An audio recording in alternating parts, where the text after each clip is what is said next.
Hello and welcome to a little bashing session from RC Empire, featuring the Kyosho PureTen Mk1. Now we've had this car for a while and it's still going strong with the original Kyosho GX12 engine. We did have to buy a new fuel tank for it, but luckily these are still pretty easy to come by, and we also bought a new pair of rally block tyres. These little cars are brilliant fun. This one here starts first time. It's not that loud at all, so you can pretty much use it anywhere. And there's really not that much to brake on them, especially with them being low speed and with not that much stress going through the gears. One thing that you did notice when we first started it up is that the front left wheel wasn't spinning, and that was because the plastic wheel hex had worn down, meaning you could over tighten the wheel nuts, almost clamping it onto the hub.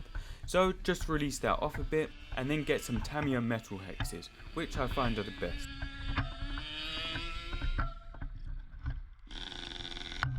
We also run 16% nitro with this car.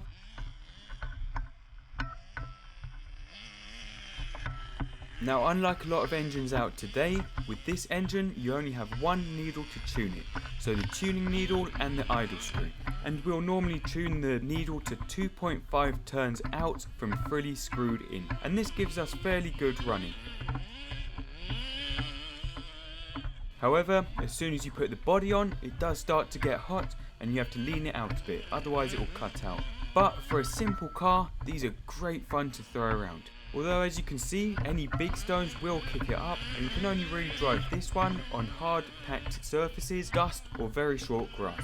In the next episode, however, we will be putting on some road tyres too and taking it for a drive on some tarmac, as well as putting it up against the newer Mark II model with the bigger GX15 engine. But that's it. I hope you enjoyed this little video. Thank you for watching and see you soon.